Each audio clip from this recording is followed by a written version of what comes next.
எடப்பாடிக்கு பலகீனமும் சீமான் பலம் பெறுவதும் கண்ணெதிர தெரியுது. இதை மறைக்கிறதுக்கு விஜய்ங்கிற கற்பனையை கொண்டு பேசக்கூடாது. எடப்பாடிக்கு பலவீனம் சொல்ல வரீங்களா சார்? மே மாசம் 4ஆம் தேதி ரிசல்ட்ல தெரிஞ்சு போகும். அவர் எடப்பாடியை பலவீனப்படுத்துவாரு, ஸ்டாலினை பலவீனப்படுத்துவாரு, சீமான பலவீனப்படுத்துவாரு, சுயேட்சையாளர் பலவீனப்படுத்துவார், நோட்டாவை பலவீனப்படுத்துவார். இந்த 5 செக்ஷனையும் பலவீனப்படுத்தி 2 இடங்கள்ல போட்டியிட வேண்டிய தேவை என்ன இருக்கு? அது அவருடைய தன்னம்பிக்கை குறைவு. ஏதாவது ஒரு இடத்துல தோத்துருமோன்னு கூட அவர் நினைக்கலாம். விஜய் ஒரு இதுல வரணும்னா சும்மா ஒரு ஆப்டிக்ஸ்க்கு டிஎம்கே டிவிகே அது நீங்களே பண்ணக்கூடிய கிளைம் தான். மக்கள் அதை ஏத்துக்க மாட்டான். மக்களை ஏத்துக்கணும்னா மக்களுக்கான பிரச்சனைகளை முன்னெடுக்கணும். போலரைசேஷனுக்குள்ள தான் பெரிய சக்தின்னு காட்டுறதுக்கு திருமாவளவன் இருக்கிறாரு. இது சரியான டிசிஷன். விஜய் கட்சி ஆரம்பிச்சுட்டு போலரைசேஷனை தடுக்க முடியாம லெட்டர் பேடா இருந்ததுதான் தவறு. யாருக்குமே அங்க முகத்துல களை இல்ல. ஆதவர்ஜனா உட்பட எல்லாருமே டல்லாகி தோக்க போறோங்கிற அடிப்படையில தான் அங்க நிற்கிறாங்க. பட் விஜய் பொறுத்தளவுல எப்படி கமலஹாசன் 30 விழுக்காடு தாண்டினாரோ, தினகரன் தாண்டினாரோ, அவருக்கு கேண்டேஜ் இருக்குன்னு ஒரு நல்ல வாக்கு வலிமை உண்டு. 11.4 விழுக்காடு எடுத்தவரை நீக்கிக்கிட்டு நீங்க பெரிய மனிதர் சின்ன புத்தின்னு ஒருத்தரோட ரோல் அதுல இருக்கு. பலரும் நயவஞ்சிய நரிகள் அந்த ரோல்ல எல்லாரும் ஒன்னா சேர்ந்து அண்ணாமலை இது பண்ணிட்டாங்க. அந்த நரிகளுக்கு தெரியும் நான் யார சொல்றேன்.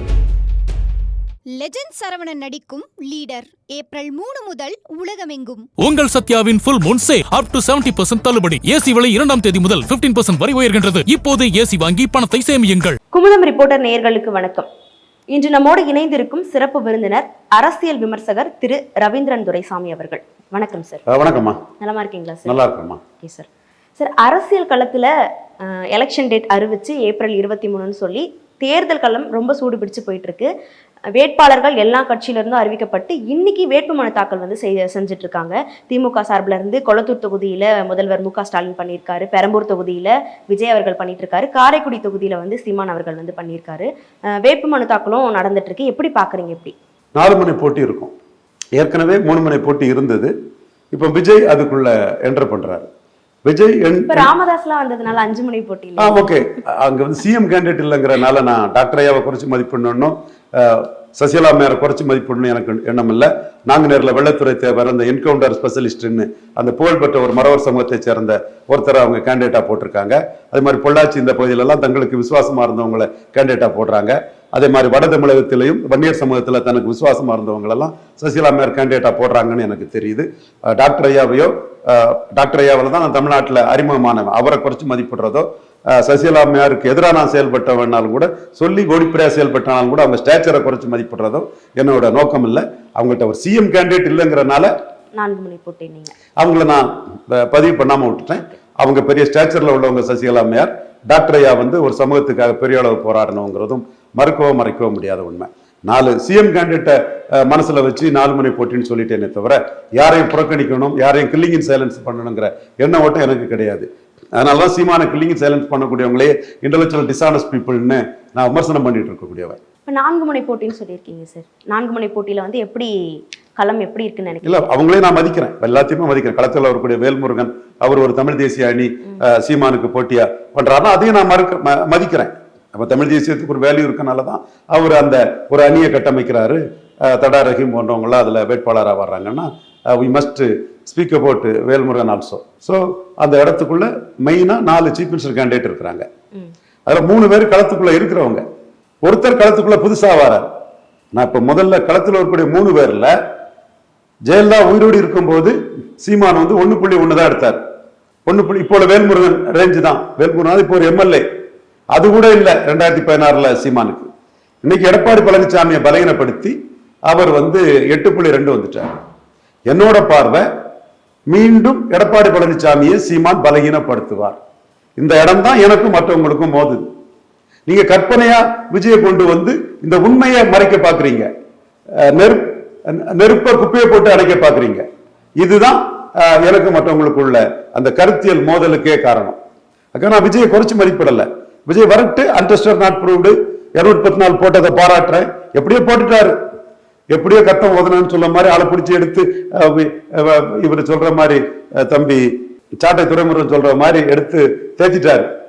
அவர் என்னங்கிறது அன்டெஸ்டட் நாட் ப்ரூவ்டு 26 மே மாசம் 4ஆம் தேதி ரிசல்ட்ல தெரிஞ்சு போகும். அவரை அவர் வந்து எடப்பாடியை பலவீனப்படுத்துவாரு, ஸ்டாலினை பலவீனப்படுத்துவாரு, சீமானை பலவீனப்படுத்துவாரு, சுயேட்சையாளை பலவீனப்படுத்துவார், நோட்டாவை பலவீனப்படுத்துவார். இந்த 5 செக்ஷனையும் பலவீனப்படுத்தி, களத்தில் இருக்கக்கூடிய இந்த 5 செக்ஷனையும் பலவீனப்படுத்தி ஒரு ஓட்டுக்கு ஒரு வருவார் வரட்டு. அது என்னங்கிறது சீயிங் இஸ் பிலிங்னு இருக்கட்டு.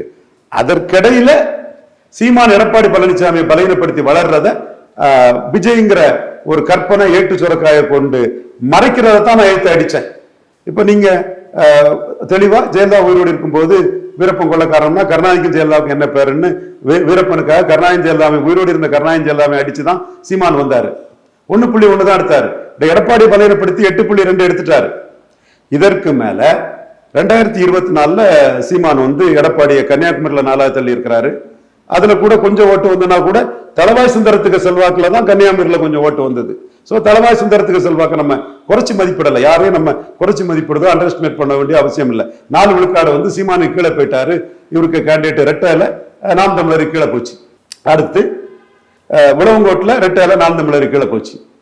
அடுத்து புதுச்சேரியில அதிமுக ஆட்சிக்கு வந்த புதுச்சேரியில ரெட்டையில நாம் தமிழர் கீழே போச்சு. அதனால 4 சீட்டு வாங்கினவர் 2 சீட்டுக்கு போயிட்டாரு. கலைஞ சட்டமன்றத்தில் 4 சீட்டு புதுச்சேரியில் வாங்கினவர் இப்ப 2 சீட்டு வாங்கிட்டு போயிட்டாரு. காரணம் 4வது போனவர் தான். தென் மாவட்டத்தில் இவருக்கு 7 வேட்பாளர்களும் சீமானுக்கு 10 வேட்பாளர்களோட 30,000 ஓட்டு குறைவா எடுத்தாங்க. இதைத்தான் இன்னைக்கு கிருஷ்ணசாமி உடைச்சு தள்ளி இருக்கிறாரு. டாக்டர் கிருஷ்ணசாமிக்கு 2021 36,000 ஓட்டு தான் உண்டு இவர் சொல்ல, அவர் வந்து 2024 ரெட்டையில நான் தான் அதிக ஓட்டு எடுத்தேன் தென் மாவட்டத்தில்னு அவர் கிளைம் வைக்கிறாரு. அவருக்கு மகன் 8 விழுக்காடு திருநெல்வேலியில் விழுந்ததுல தேவேந்திர வேளாளர்களுக்கு பங்களிப்பு, புதிய தமிழகத்தின் பங்களிப்பு பெருசா இருக்குன்னு கிளைம் பண்றாரு. இந்த இடத்துல நான் இன்னொன்னு சொல்ல கடமைப்பட்டிருக்கிறேன். அனைத்து கருத்து கணிப்புகளும் 35 விழுக்காடு வாக்கு ரெட்டலைக்கு திருநெல்வேலி கொடுத்தாங்க. கருத்து கணிப்பு நண்பர்களே மனச்சாட்சியோட யோசித்து பாருங்க.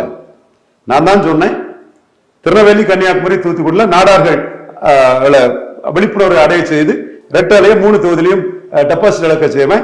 ஜெயலலிதா கையில இருந்த ரெட்டலையில நாடார்களுக்கு ஏதோ பலன் இருந்து தேவர்களை எதிர்ப்பாங்கன்னு பயந்தாவது ஜெயலலிதா மதிச்சாங்க. எடப்பாடி கையில் இருக்கிற ரெட்டலையில் நாடாருக்கு எந்த பலனும் கிடையாது, டெபாசிட் இழக்க செய்வேன் நான் சொன்னேன். கருத்து கணிப்பாளர் எல்லாம் சோசியல் போலரைசேஷன் முன்னாடி புறமதுகிட்டு ஓடுறாங்க.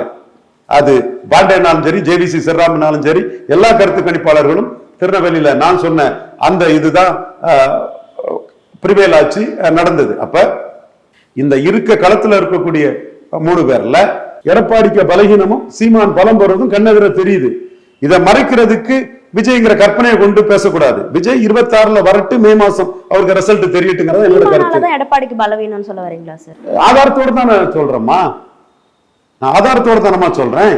ஜெயலலிதா உயிரோடு இருக்கும் போது 1.1 இருந்த சீமான் இன்னைக்கு வந்து நான் பெனிஃபிஷரி காஸ்ட் ஆஃப் எடப்பாடி பழனிசாமியால 8.2 வந்திருக்காருன்னா 41 விழுக்காடுல இருந்த ரெட்டையில இன்னைக்கு 20 விழுக்காடுக்கு போயிருக்குதுன்னா சீமானுக்கும் பிரைம் மினிஸ்டர் கேண்டிடேட் கிடையாது, எடப்பாடிக்கும் பிரைம் மினிஸ்டர் கேண்டிடேட் கிடையாது. தன் லீடர்ஷிப்ல புதிய தமிழகம், தேமுதிக, முபாரக் இவங்களோட கூட்டணி அமைச்சு பணபலத்தோட ரெட்டையில சின்னத்தோட போட்டி போட்ட எடப்பாடி பழனிசாமியை லீடர்ஷிப்ல அனைத்து தமிழ் ஜாதிகளுக்கும் பொதுவான ஒரு ஆட்டு எடப்பாடியோட கட்சி 2 ஜாதிக்கான கட்சி ஆயிட்டுங்கிற சூழ்நிலை நான் beneficiary caste of Edappadi Palaniswami Paraiyar, Sengunthar, Udaiyar, மீனவர் இப்படி பல சமூகங்கள் ஆதரவை சீமான் பெற்று வளர்றதுனால தானே எடப்பாடி பழனிசாமி பலவீனம் படுறாரு, சீமான் பலம் படுறாரு. இது டேட்டாவிலே தெரியுதே. இந்த நடந்த டேட்டாவை மறைச்சுக்கிட்டு அரசியல் பேசுறதுதான் அயோக்கியத்தனம், நயவஞ்சகத்தனம், இன்டர்வெச்சுவல் டிஸ்ஆனஸ்ட்னு அரசியல் விமர்சனம் நான் சொல்றேன். நாளைக்கு நீங்க ப்ரெடிக்ட் பண்ணுங்க, அது வேற விஷயம். நடந்த விஷயத்தை மறைக்க முடியாதுங்கிறது தான் எல்லாத்தையும் வந்து நெத்தியடியா என் கேள்விகளை பண்ணி வைக்கிறேன். இது உண்மை. இதை எப்படி ரங்கராஜ் பாண்டே மறுத்துருவாரா, ஜேவிசி சிறா மறுத்துருவாரா? அவருக்கு கருத்து கணிப்பை மீறி தானே நாங்க மிதுன் பழனிசாமிக்கு ஐயர் நாடார் என்ன செய்ய முடியும்னு கேட்டீங்களா? நாடார் என்ன செய்யறேன்னு காட்டுன்னு சொல்லி 3 இடத்துல டெபாசிட் இழக்க வச்சோம். அதுக்காக நாங்க வந்து அவருக்கு மாவட்ட செயலாளர் நெல்லையில் இருக்கக்கூடிய தச்சை கணேச பாண்டியன் அவரையோ நார்வல் மாவட்ட செயலாளர் நாங்க ஒண்ணு குறை சொல்லல. எடப்பாடி பழனிசாமிக்கு ஸ்ட்ராட்டஜியை நாங்க அடிச்சு தவிர்த்தோன்னு தானே சொல்றோம். அந்த இடத்துக்குள்ள பலம் பெற்று வளர்றது வந்து சீமான் தானே. சத்யானி ஒரு யாதவ் கேண்டிடேட்டை போட்டாரு, அவருக்கும் அதிமுக கேண்டிடேட்டுக்கு ஈக்குவல் ஓட்டு தானே திருநெல்வேலியில. இத்தனைக்கும் அவங்களுக்கு புதிய தமிழகம் இல்லைன்னா உங்களுக்கு இந்த ஓட்டு வராதுன்னு இன்னைக்கு ஷியாம் கிருஷ்ணமூர்த்தி கிளைம் பண்றாருல்ல. அப்ப யாரால பலவீனப்பட்டிருக்காரு? சீமானால தானே பலவீனப்பட்டிருக்காரு. இப்போ சீமான் காரைக்குடியில நிக்கிறாரு, அவரோட வெற்றி வாய்ப்பு எப்படி சார் இருக்கும் அந்த இடத்துல? கண்டிப்பா அவருக்கு வெற்றி வாய்ப்பு இருக்குது. இது ஜெயலலிதாமையார் வந்து 20 விழுக்காடு ஓட்டு தமிழ்நாட்டில் எடுக்கும்போது அவங்க வந்து போடியில 50 விழுக்காடு ஓட்டு எடுத்தாங்க. மக்கள் தலைவர் எம்ஜிஆர் 30.3 விழுக்காடு, ஒரு அணியா 33 விழுக்காடு எடுக்கும்போது அருப்புக்கோட்டையில் 60 விழுக்காடு எடுத்தாரு. எம்ஜிஆர் லீடரா பார்த்தாங்க, ஜெயலலிதாவை லீடரா பார்த்தாங்க. சீமானையும் தொடர்ந்து கன்சிஸ்டண்டா ஒரு கொள்கையோட தெள்ள தெளிவா இலவசங்கள் கூடாது, இது பிராண்டி விஸ்கி கூடாது, திராவிடத்துக்கு எதிராக தமிழ் தேசியம் ஒரு கொள்கையோட ஒரு லீடர்ஷிப் குவாலிட்டியோட தெளிவான நிலைப்பாட்டோட இருக்கனால ஒரு லீடரா காரைக்குடியில் சீமான் வெற்றி பெறுவாருங்கிறது என்னுடைய கணிப்பு. நேற்று அவர் வந்து பரப்புரை முடிச்சுட்டு வர்றப்ப பறக்கும் படையினர் வந்து அவரோட வாகனத்தை வந்து நிறுத்தி வந்து சோதனை பண்ணியிருக்காங்க. அப்போ என்ன அவசியமா கேட்குறாரு அப்படின்னா, 1000-2000 ரூபாய்லாம் கொடுக்குறாங்க, அதெல்லாம் போய் வந்து நீங்க கேட்க மாட்டீங்க, காரை நிறுத்தி இந்த மாதிரி பண்றீங்கன்னு கேட்டிருக்காரு. இது எப்படி பாக்குறீங்க? அவர் கேட்கிற நியாயம் தான். பறக்கும் படை சோதனை பண்ண தப்புன்னு நான் சொல்ல மாட்டேன். அதே சோதனையை எல்லா ஆட்கள்டையும் பண்ணணுங்கிறதா நம்மளோட பார்வை. உதயநிதியோட வாகனத்தை நிறுத்தி கூட சோதனை பண்ணாங்க, அதை பண்ணணுங்கிறதா நம்மளோட பார்வை. நான் வந்து இந்த தப்புன்னு நான் சொல்ல வரலையே. எல்லா தலைவர்கிட்டையும் பண்ணணும். உதயநிதி இல்ல, ஸ்டாலினுக்கே பண்ணணும், எடப்பாடிக்கே பண்ணணும். நீங்க உதயநிதி வந்து சபார்டினேட் தான். சீமான் ஒரு அங்கீகரிக்கப்பட்ட கட்சி தலைவர், அவர்கிட்ட நீங்க பண்றீங்கன்னா அங்கீகரிக்கப்பட்ட மற்ற கட்சி தலைவர்கள்ட்ட நீங்க பண்ணணும்னு தான் சொல்ல வர்றேன். ஒரு உதயநிதி அங்கீகரிக்கப்பட்ட ஒரு தலைவர் கட்சியில ஒரு பவர்ஃபுல் லீடர், அவ்வளவுதான். இப்போ விஜய் அவர்கள் வந்து 2 இடங்கள்ல வந்து போட்டியிட போறதா வந்து சொல்லியிருக்காங்க. பெரம்பூர்ல வந்து வேட்புமனு தாக்கல் செஞ்சுட்டாரு, திருச்சிலையும் வந்து போட்டியிட போறதா சொல்றாங்க. 2 இடங்கள்ல போட்டியிட வேண்டிய தேவை என்ன இருக்கு? அது அவருடைய தன்னம்பிக்கை குறைவு. ஏதாவது ஒரு இடத்துல தோத்துருமோன்னு கூட அவர் நினைக்கலாம். அவர் விருப்பம், சட்டத்தில் அதுக்கு இடம் இருக்குது. அவரை பொறுத்த அளவில் குறிப்பா ஆதாரங்களின் அடிப்படை சொல்றேன், கமல்ஹாசன் 30 விழுக்காடு வாக்குக்கு மேல எடுத்தார் கோயம்புத்தூர்ல. ஆனா அவர் கட்சி வந்து 2.5 விழுக்காடு வாக்கு தான் எடுத்தது. அதே மாதிரி தினகரன் 30 விழுக்காடு வாக்குக்கு மேல கோயில்பட்டியில் எடுத்தார், கட்சி 2.5 விழுக்காடு வாக்கு தான் எடுத்தது. இந்த சூழ்நிலையில விஜயும் வந்து ஒரு கமல்ஹாசன் தினகரன் மாதிரி அவர் நிற்கிற தொகுதியில மிக கணிசமான வாக்குகள் இருக்கும். ஒரு ஸ்டார் கேண்டிடேட்டா விஜய்க்கு வாக்குகள் வரும். தாழ்வு மனப்பான்மை வரக்கூடிய தேவை என்ன சார் இருக்கு? இப்போ இருக்கக்கூடிய ஜென்ரேஷன் எல்லாருமே அவர் விரும்புறாங்க. அவர் வந்து அரசு அலுவலகங்களுக்கு போனா கூட அங்க இருக்கக்கூடிய அரசு ஊழியர்கள் வந்து நம்ம ஒரு அரசு ஊழியர் அப்படின்றத மறந்து எழுந்து அவருக்காக வந்து ஆக்ரோஷமா வந்து கத்துறாங்க. அப்படி இருக்கும்போது அவருக்கு வந்து வாய்ப்பு கம்மின்னு எப்படி நம்ம எடுத்துக்க முடியும்? சரத்குமார் வந்து எம்ஜிஆருக்கு நாடியில விட்டு எனக்கும் நாடியில விட்டு, எம்ஜிஆருக்கு திண்டுக்கல் எனக்கு திருமங்கலம்னாரு. நான் சொன்னேன், அண்ணே நீங்க இஷ்யூ இல்லாம போறீங்க, சைனைட் சாப்பிட்ற மாதிரின்னு சொன்னேன். சைனைட் சாப்பிட்டுட்டு வந்தாரு. இந்துத்துவ இஷ்யூக்காக கிறிஸ்தவ முஸ்லீம் கட்சிகளில் பிரச்சனைகளில் ஓடோடி வரும் அரசியல் கட்சிகள் இந்து பிரச்சனைகள் மௌனம் வேணும்னு கேட்ட ஐயா தாண்டிக நாடா கூட இருந்த மதுசூதன பெருமாள் 1000 ஓட்டுக்கு மேல எடுத்தாரு. சரத்குமாரால சில 100 வாக்குகள் தான் எடுக்க முடிஞ்சது. ஸோ இஷ்யூ பேஸ்டா தான் ஓட்டு விழுமே தவிர இண்டிவிஜுவலா ஒருத்தர் க்ரௌட் புல்லிங் கெப்பாசிட்டி இருக்குங்கிறதுக்காக அவருக்கு ஓட்டு வந்துடும் நான் நினைக்கல. நீங்க பரையர் தேவேந்திர குல வேளாளர் அருந்ததியர் இஷ்யூல உங்க கருத்தை சொல்லுங்க. சீமான் சொல்றாரு இல்லையா, பரையர்களுக்கும் தேவேந்திர குல வேளாளருக்கும் 5 விழுக்காடு இடஒதுக்கீடு உயர்த்தி கொடுக்கணும், இதுக்கு முக்குலத்தோறும் வன்னியர்களும் வெள்ளாள கவுண்டர்களும் தமிழ் ஜாதின்னு துணை நிற்கணும்னு சீமான் தெள்ள தெளிவா இதுல கருத்தை சொல்றாரு இல்லையா. அதே மாதிரி இந்த இடத்துக்குள்ள நீங்க வலம் போங்க அல்லது இடம் போங்க.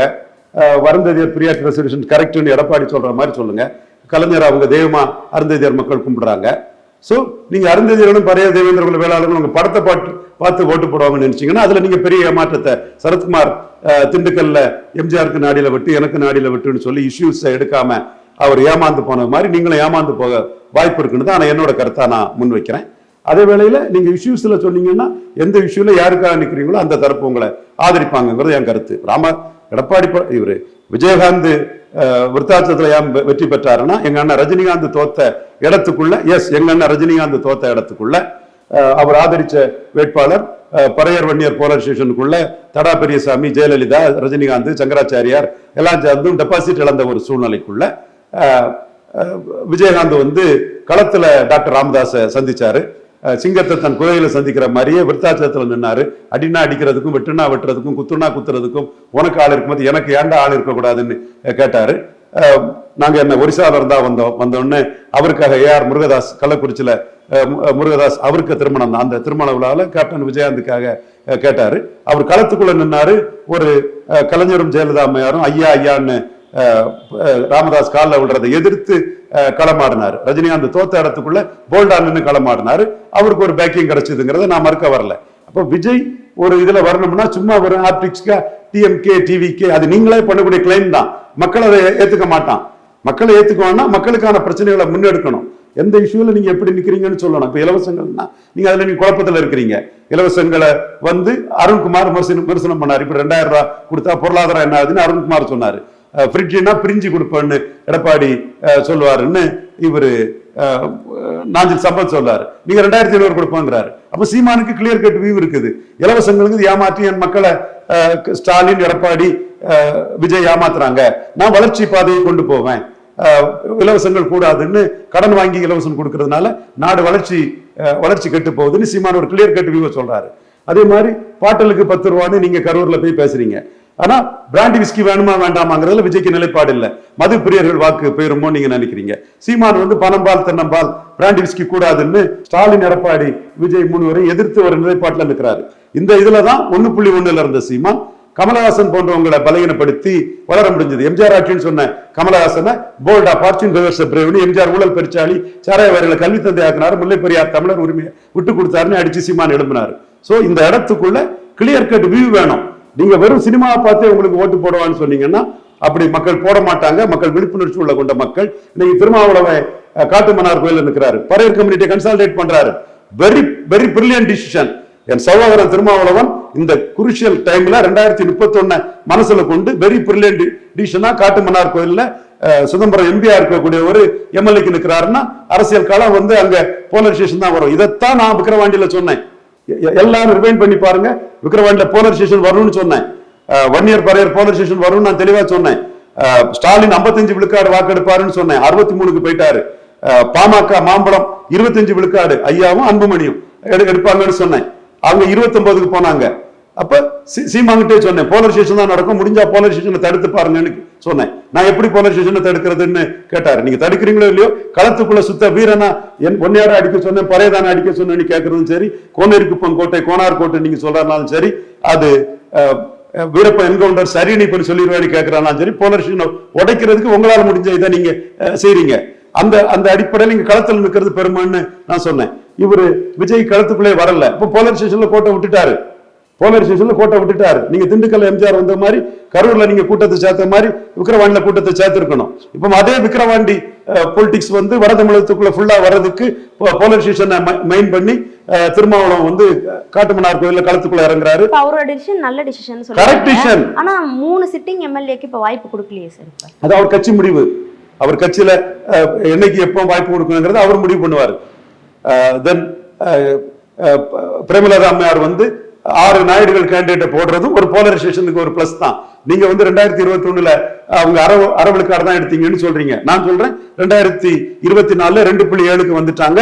அவங்க கூட்டணி இல்லைன்னா எடப்பாடி இன்னும் நிறைய டெபாசிட் இழந்திருப்பாரு. தெலுங்கு தாய்மொழி மக்கள் எந்தெந்த இடத்துல கோயில்பட்டி, விளாத்திக்குளம், ஒட்டப்பிடாரத்துல எப்படி தேமுதிகவுக்காக இரட்டலைக்கு ஓட்டு போட்டிருக்காங்கிறதெல்லாம் நான் வந்து ஆதாரத்தோட நான் என்னோட கருத்தை முன்வைக்கிறேன். மு.க. ஸ்டாலின் நுண்பான் நுழைக்குளம் கொண்டவங்க போலரைசேஷனுக்கு விக்கிரவாண்டியும் ஈரோடு கிழக்கையும் ஜெனரல் எலெக்ஷன்ல ரிப்பீட் பண்ணணும்னா தேமுதிக தேவைங்கிறாங்க. 10 சீட்டு கொடுக்குறாங்க. இன்னைக்கு அவங்கள நாயுடு போட்டுட்டாங்க, 6 நாயுடு போட்டுட்டாங்கன்னா நீ அரவிழுக்காடுன்னு தானேப்பா சொல்ற. முதல்ல இப்ப 6 நாயுடு போட்டுட்டாங்கன்னா போறட்டு நாயுடுகளை கன்சால்டேட் பண்ணிட்டு, நாயுடு கன்சால்டேட் பண்ணிட்டு, ரெட்டியை கன்சால்டேட் பண்ணிட்டு, போயரை கன்சால்டேட் பண்ணிட்டு, ஒட்டரை கன்சால்டேட் பண்ணிட்டு, 24 மணி தெலுங்கு செட்டியாரை கன்சால்டேட் பண்ணிட்டு, தொட்டிய நாயக்கரை கன்சால்டேட் பண்ணிட்டு, தேவங்கர் செட்டியாரை கன்சால்டேட் பண்ணிட்டு, கொல்லாசுன்னு சொல்லக்கூடிய தெலுங்கு யாதவ சமுதாயத்தை கன்சால்டேட் பண்ணிட்டு, இதையும் தாண்டி விஜயகாந்த் மேல பற்றுதல் உள்ள தமிழ் சமூகங்கள் ஓட்டு அவங்களுக்கு கிடைக்கிட்டு எவ்வளவு அரவிழுக்காடுங்கிற. இப்ப 6 நாயுடு போட்டது நீ ஏன் கொதிக்கிற? சோ அந்த இடத்துக்குள்ள போலரைசேஷன் வரும். சோ போலரைசேஷனுக்குள்ள தான் பெரிய சக்தின்னு காட்டுறதுக்கு திருமாவளவன் இருக்கிறாரு. இது வந்து சரியான டிசிஷன். விஜய் கட்சி ஆரம்பிச்சிட்டு போலரைசேஷனை தடுக்க முடியாம லெட்டர் பேடா இருந்ததுதான் தவறு. சரி, இப்போ விஜய் அவர்கள் வந்து பெரம்பூர்ல நிக்கிறாரு. அதே மாதிரி திலகபாமா அவர்கள் பாமகல இருந்து நிக்கிறாங்க, திமுகல இருந்து சேகர் நிக்கிறாரு. யாருக்கு வெற்றி வாய்ப்பு அந்த இடத்துல அதிகமா இருக்கு அப்படின்னு நினைக்கிறீங்க? விஜய் நான் ஏற்கனவே சொன்ன மாதிரி கமலஹாசன் 30 விழுக்காடு வாக்கெடுத்தாரு.